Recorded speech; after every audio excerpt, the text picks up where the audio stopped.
I'm Weird Heather and welcome to my garden. So let's get started on the garden tour. So my favourite poppies have been these ones over here. Do you remember in the last episode how I noticed that the flower bud was actually smooth and not hairy like the stems? Well, apparently, yeah, that was a different kind of poppies from the other stuff that I was growing. And oh my gosh, they were the most stunning poppies I have ever had the good fortune to come across. I will pop the pictures on screen now because the blooms only lasted for a couple of days, but oh, while they were there, they were truly stunning. Finally, one of the flowers on my other osteospermums has opened up, and it is this one, which my camera doesn't seem to want to focus on. But let me show you the tag. It basically looks like that. It's a variety called Purple Sun, sorry. And it is absolutely stunning. Not that this one over here isn't pretty, but this one was my favourite. So, funny story, right? I was trying to drill some drainage holes in these pots here yesterday because I knew that rain was coming from the forecast.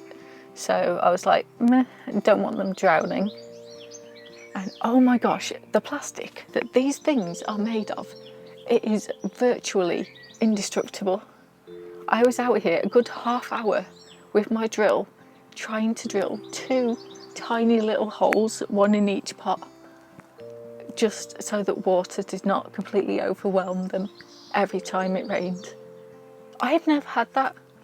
Usually pots are pretty easy to drill holes in, but not these ones. For some reason, these ones are absolutely 100% indestructible plastic, which is good for longevity reasons, but oh my gosh, drilling drainage, nightmare. My little weird chili's getting some more of its little purple flowers. See if I can get you a close look on this one.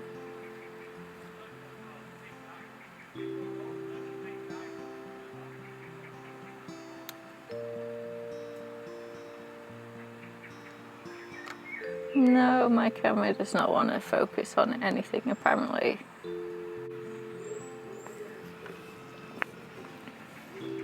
So yeah, some pretty flowers on that. Also, got some more onion flowers coming out. Check this out. So these pretty yellow flowers are my salad going to seed, or at least the mustard components of it. And check it out, it's started to make little seed pods, which is absolutely fine by me, because as soon as this makes seeds I can just re-sow them and have more salad. So yeah, that works out for me. My little teasel is doing well. You can just about see at the top there, it is making it, that's his little flower stalk. So that should be putting on some flowers soon, which is pretty cool. My beautiful little wildflower bucket with its valerian, which I just love. Seriously, this is the most beautiful thing. And its daisies, which I love equally. And just behind that, do you remember how I had that stalk that I'd overwintered from my atomic grape tomato? Well, the stalk is no more. It basically rotted in the soil. So in its place, I now have another one of my tomato seedlings. And I dare say that that will soon be as big as this one, which was my garden centre brought one, variety Golden Sun. Because if we switch to my tomato bed over here, this was my black cherry version, which was an F1 variety, which is supposed to be known for its vigour, because I mean that's why people buy F1s, right?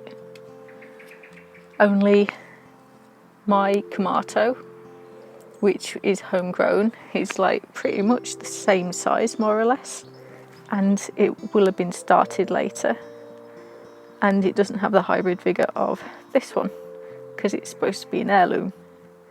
So yeah, make up your own mind on that one.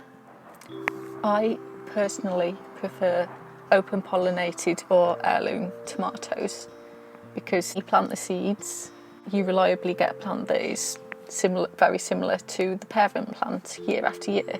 So for seed saving purposes, it works out great. With F1 varieties, if you save the seeds from those and plant them, whilst you're still going to get a tomato, you don't know what it's going to be like. Which it can work out really good, or it can work out not so good. Like say, if you had an F1 variety and it had a really nice colour fruit or a really beautiful taste, you could save the seeds from that and you could grow them the next year. But in the F2 generation, that's going to be a real mixed bag of genetics. So whilst you might get the taste or the look that you were growing them for, you might also get a genetic throwback to, well, to anything really. It could be anywhere in its like ancestry. So whilst growing out seeds from F1 varieties is fun just to see what happens, if you're looking for more shorty, if you're looking for a more certain outcome, then growing seeds from heirloom or open pollinated plants are the way to go. Check out this flower stalk. God, I can't talk today. Check out this flower stalk on my carrot. That is definitely getting ready to flower. Going to be so pretty as well when it does. Oh, and up here, this plant, this is actually a cutting. Another funny story, right? This plant is actually a cutting from a next door neighbour. She told me that it was borage.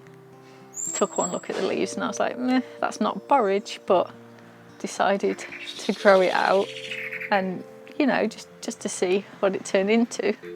Apparently it's a foxglove, because look, it's got the little foxglove tubes. So I really need to plant this actually in somewhere a little deeper than the pot it's in, because the bees will love that. Pretty. Some flowers starting to open on my Phacelia there. Now this is usually brought as a cover crop, green manure type of thing. I got it basically for the flowers because I heard that bees really like them, and when I saw pictures I quite like them too. In fact, over here is just a better version of the flowers.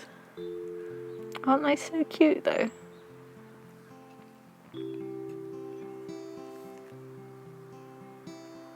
I think they're cute anyway. I mean, look at those. So my dahlia is really starting to come to life in this bed. From memory, this is the one that was kind of like a creamy colour with purple edging to it. My nasturtiums are doing really well. I actually saw a flower on one of these somewhere. Well, a flower bud anyway. Ah, here we go, here we go. You see, just there, that's a flower bud. So these will have flowers on real soon. Then back there is my ginseng, just living its best life. This one is going down the back and trying to escape. I just twist it back around. Do you see I've just twisted that back around so that it's no longer escaping into the wilderness. It is firmly on my trellis. And this one, this peas. My gosh, these are doing so well, these peas.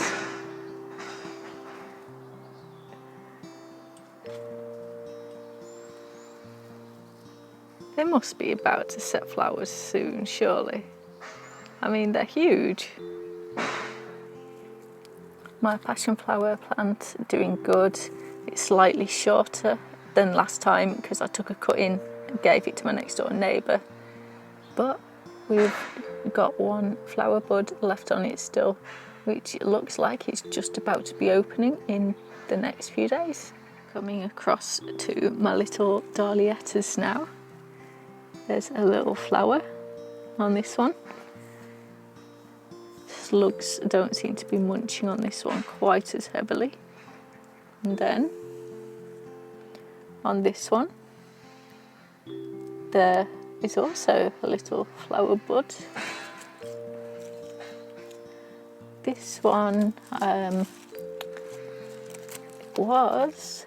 this was the red one. Ooh, that's quite nice actually. This one, well, as you can see, it's still all eaten and bedraggled, so I really hope that makes a good recovery. I hope. Then this one at the back is one that's coming back from last year. This seems to be doing all right. Its new strategy seems to just be to outgrow the slugs, which, not gonna lie, is a pretty effective strategy. This one got huge last time. I literally had to tie it to this so that it wasn't trailing everywhere, but it had the most beautiful flowers. So that's going to be really nice to see this year if it flowers. And this one, my black petunia. My gosh, I am so in love with this. I really am. I'm a little goth at heart. So, I mean, black flowers is just, oh, it's so beautiful though. And it's so strange and random and lovely. And I just, it appeals to me. It just makes my little heart happy. In here was this weed that I just left to see how it was going to flower. And bizarrely, if you take a look, it's what will soon be flowering.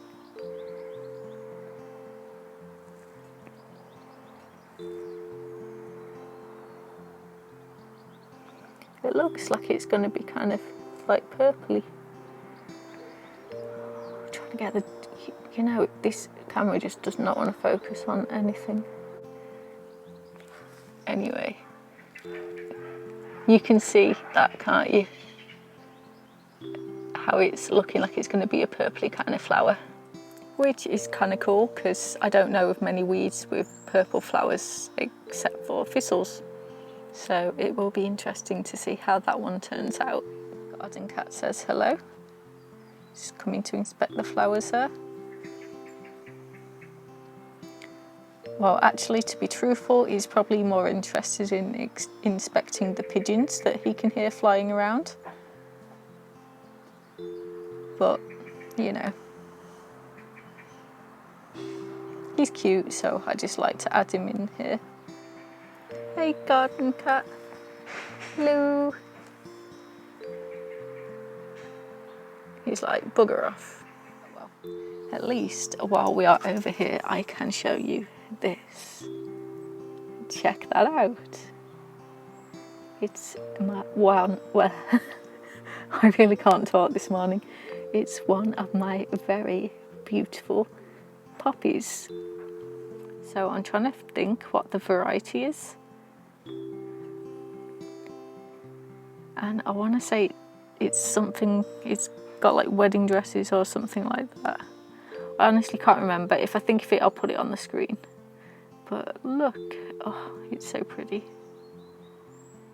You got to be patient when you have a garden. If there's one lesson I have came away with in becoming a gardener, it is you really got to have patience, because nature does not do things on your schedule. It does things on nature's schedule, and there is not a damn thing you can do to change that. Pretty cornflower.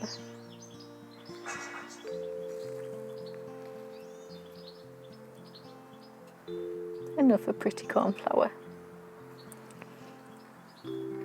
Another pretty cornflower. One of my bunny tail grasses. Actually, a funny thing happened. I actually now have a bunny tail grass growing at the bottom of my fence, where the seeds have blown away and rooted themselves just at the bottom, which I find hilarious. I think it's cute. I mean, there's grass and weeds and stuff going there anyway, you know, there's like a little bunny tail. I mean, my partner is convinced that if I leave it to grow, it's going to uproot all the concrete, and I'm like, it's grass. Grass doesn't uproot concrete. Trees, if you left a tree growing, that might, but not grass, surely. I mean, if anybody knows different, feel free to let me know in the comments box below, but I'm pretty sure that grass, if left to grow in a crack, cannot like destroy your concrete. But you know, let me know what your thoughts on that are. Oh my gosh, this is my potato that I grew from seed, and it has just suddenly sprung to life from nowhere. I mean, last time I showed this on a video, it was like still quite small, and now it's like, it's getting quite big. When did this happen? It must really be loving all this rain we're having. And then there's another one here which might be making a comeback from one of the plants I thought had died. Perhaps it didn't.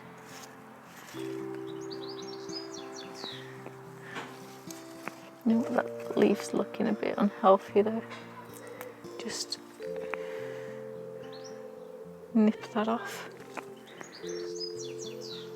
One issue I have found with these tulip seeds that I'm trying to grow is that seed case just does not want to drop off, and when I try and help it off, you end up with a big long stalk with a little dead bit on the end, which sort of makes me think that this is not a tulip.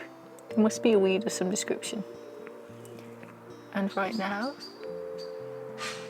it has a very shiny fly on it. Must be a green bottle. It looks kind of greeny, doesn't it? I mean, it's a pretty colour, but they are kind of gross because don't they land in poo and all that kind of thing.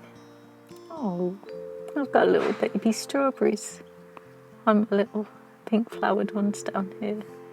Oh, that's cute.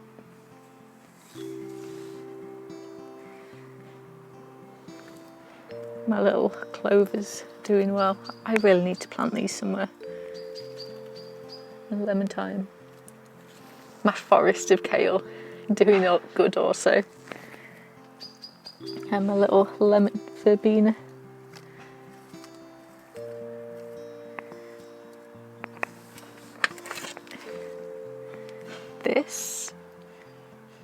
This is actually a root that I found on the outside of one of the pockets in my herb table from something that I'd grown previously, and I didn't know what it was. I thought it might be the comfrey, like a root that got missed. So I thought, oh, I'll just stick it in soil and see if it grows. It looked pretty dead, so I was like, oh, it's just dead. But looking at that, looks like it is actually growing, which is quite cool. So that may or may not be a comfrey cutting, but if it is, then I can have 2 comfrey trees next year. maybe. I don't know if I have space for another comfrey tree, to be perfectly honest. That's the only problem with this garden. My dreams are much bigger. My dreams for what I could do are much bigger than the space in which I actually have to do it. If I had like a big stretch of land, like if I had a whole field just for me, I would have like a whole area for comfrey, and I would have like a 3-bay compost bin, possibly more, like set up. I would have like a pumpkin patch, and I would have like a wildflower meadow, and I'd have an area where I'd be experimenting with a food forest, and then I would have a area where I'd have all like fruit bushes and stuff. And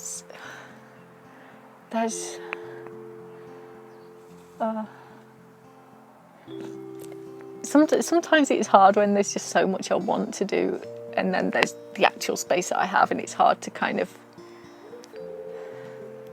deal with that. Does anybody else get that? Like, you have just like such this big dream in your mind, and then there's like your life, which is like this tiny little box that you have to try and fit things in, and it's just like, how? I don't know. Might just be me. Bees are out back there getting their breakfast. I don't know if... No, you won't be able to see him because he's like behind those flowers there. Oh, there he goes. You see him now, right? Hi, Mr. Bee. You're welcome to take as much pollen as you want.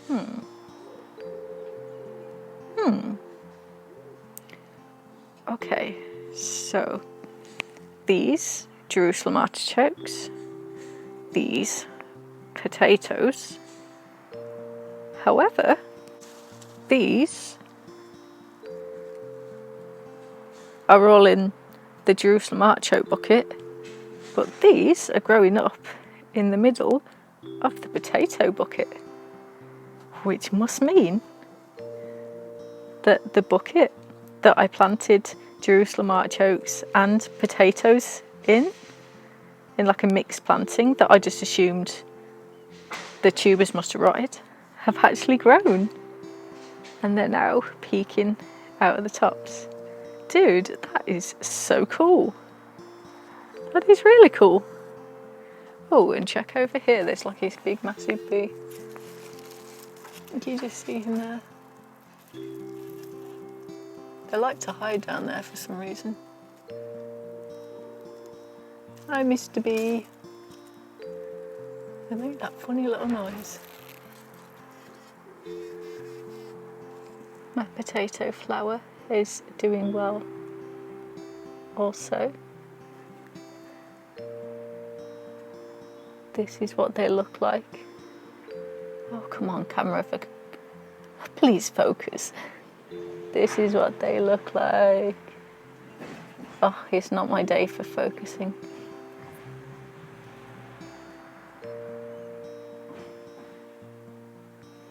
Oh, hooray, finally, thank you. This is what the flowers look like.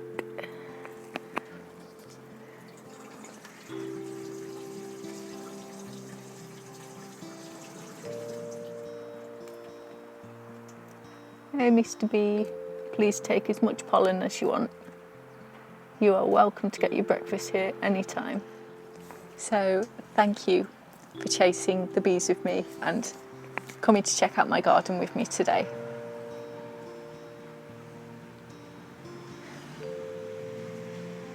Bloody cars.